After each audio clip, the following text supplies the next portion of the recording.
ಸರ್ಕಾರಿ ಗುತ್ತಿಗೆಯಲ್ಲಿ ಶೇಕಡ 4ರಷ್ಟು ಮುಸ್ಲಿಂ ಮೀಸಲಾತಿ. ಸರ್ಕಾರದ ವಿರುದ್ಧ ಈಗ ಬಿಜೆಪಿಯ ರಾಜ್ಯಾಧ್ಯಕ್ಷ ವಿಜೇಂದ್ರ ವಾಗ್ದಾಳಿಯನ್ನು ನಡೆಸಿದ್ದಾರೆ. 20 ತಿಂಗಳ ಅಭಿವೃದ್ಧಿ ಕಾಮಗಾರಿ ಚಾಲನೆ ನೀಡಿಲ್ಲ 20 ತಿಂಗಳಿಂದ.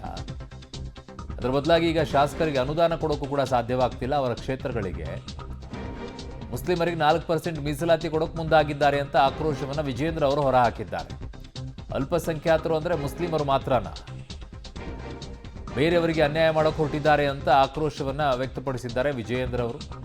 ಈ ವಿಚಾರ ಸದನದಲ್ಲಿ ಪ್ರಸ್ತಾಪ ಮಾಡ್ತೀವಿ ಅಂತ ಮಾತನಾಡಿದ್ದಾರೆ. ನೋಡಿ, ಇವರು ಯೋಗ್ಯತೆಗೆ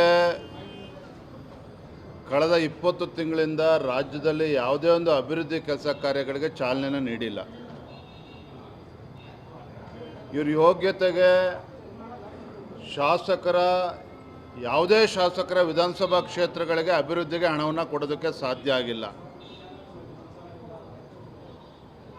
ಪರಿಶಿಷ್ಟ ಜಾತಿ ಪರಿಶಿಷ್ಟ ಪಂಗಡಗಳಿಗೆ ಗೌರ್ಮೆಂಟ್ ಕಾಂಟ್ರಾಕ್ಟ್ಸ್ಗಳಲ್ಲಿ ರಿಸರ್ವೇಷನನ್ನು ಕೊಟ್ಟಿದ್ದಾರೆ.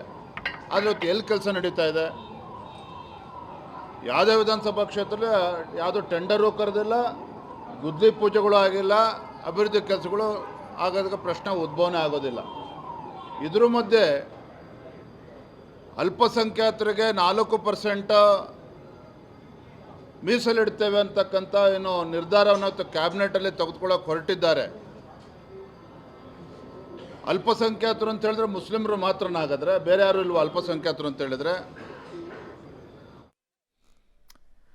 ಗೊತ್ತಿಲ್ಲ ಈ ಪ್ರಕರಣ ಹೇಗೆ ಏನಾಗುತ್ತೆ ಅಂತ ಹೇಳಿ. ಈ ಮೂಲಕವಾಗಿ ಕಾಂಗ್ರೆಸ್ ಒಂದು ರೀತಿಯಾಗಿ ಮುಸ್ಲಿಮರ ಓಲೈಕೆ, ಮುಸ್ಲಿಮರಿಗೋಸ್ಕರ ಇರುವಂಥ ಪಕ್ಷ ಅನ್ನುವಂಥದ್ದನ್ನು ಏನು ಪದೇ ಪದೇ ಅವ್ರ ಮೇಲೆ ಆರೋಪ ಬರುತ್ತೆ, ಅದು ಮತ್ತೊಂದಿಷ್ಟು ದೃಢ ಆಗೋ ರೀತಿಯಲ್ಲಿ ಅವರ ಪರವಾಗಿಯೇ ಇರ್ತಾರೆ ಇವರು, ಅವ್ರನ್ನ ಬಿಟ್ಟು ಬರೋದೇ ಇಲ್ಲ ಇವರು ಅನ್ನುವಂಥದ್ದನ್ನು ಮತ್ತೊಂದು ಬಾರಿ ತಮ್ಮ ಹಣೆಪಟ್ಟಿಗೆ ಅಂಟಿಸಿಕೊಳ್ಳುತ್ತಾರೆ ಈ ಮೂಲಕವಾಗಿ.